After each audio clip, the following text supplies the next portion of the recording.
the idea that we will no longer be interacting with one or two kind of central points of attention, let's say a Twitter or a Facebook, but instead be subject to potentially thousands of different interfaces, of different interactions around content that is produced, I think fundamentally changes the experience of the web. Artist and early crypto adopter Matthew Dryhurst teaches a class on Web3 and machine learning at NYU. He just summarized for us there perhaps the defining distinction of how consumers might experience so-called Web3. But before we attempt to unpack that definition for you, our viewers, we first probably need to briefly revisit the 1990s.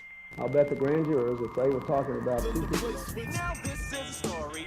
Web 1, clunky, decentralized, at times difficult to use, for many of us represents our first internet experience. If you wanted to get to a web page, you might even have to have a friend help you make sure you had your forward slashes in there right. Forbes senior editor Michael Del Castillo fast forwards a decade or so to the rise of Web 2, the reign of big tech, where those Web 1 web pages creatable by anyone now sacrifice all of their data to the Googles and Facebooks of the world.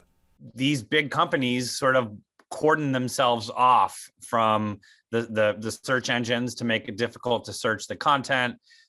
They prevent businesses from building on them. Del Castillo compares this internet of today to a collection of walled gardens in which users seed and cultivate individual profiles and followings that don't carry over to other digital plots, which brings us back to Dryhurst's definition of Web 3. The fundamentally different way of interacting with and developing relationships with the services that you use online. The technical difference of this Web 3 of no borders, where instead of dozens of accounts across social media, email, banking, music, video, shopping, you name it, platforms, one personalized digital profile will take each of us and our followers everywhere we go online, we find in its decentralization, reducing the reliance upon massive banks of servers and climate-controlled warehouses owned by mega corporations, able to censor the internet and profit off our data without paying us a cent. There's big money to be made off of running the internet. In the Web3 future, many millions, maybe billions of personal computers around the world combine to create blockchain networks that allow us to move information, pictures, videos, stocks, bonds, titles, songs, free from the control of any central authority.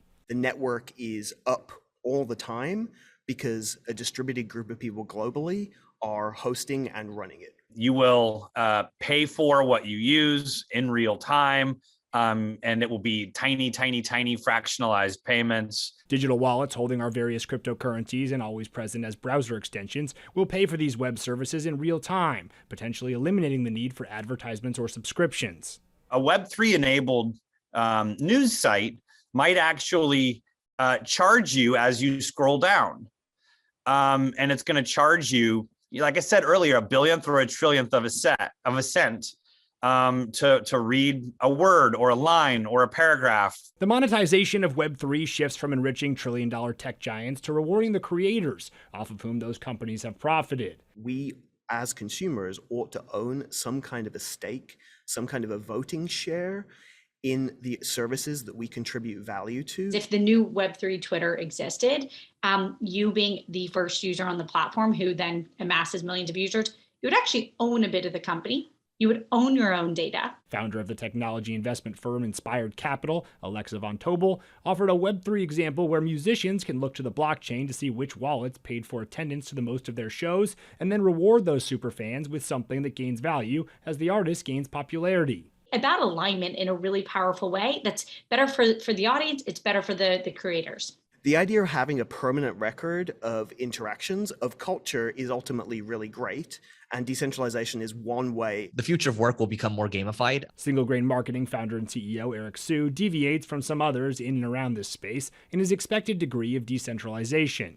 I think there's a lot of maximalists right now. They're like, oh, Web3 versus like you're in the Web 2 world right now. It's like, dude, it's just the internet. Like in the next 10 years, it's just the internet. Which brings us to the timeline of that transition, when the anticipated or niche converts to the actual or mainstream. We're now at the point where this is no longer pretend, exploratory. And it's certainly possible we find Web 2's, Google and Facebook, among the Googles and Facebooks of Web 3. I think most of them got into blockchain with a sort of defensive posture. But however much of the last however many minutes resonated with our Web 2 brains, this collection of thought leaders stressed if we digested nothing else about the arrival of Web 3, we need to understand a change is coming to the way we use the internet. It's going to be a public resource. One that empowers the consumer and the creator like never before. The meme or expectation that we all should have or own a share in the services that we contribute value to is something that I think is worth fighting for. I'm Matt King, Fox 5 News.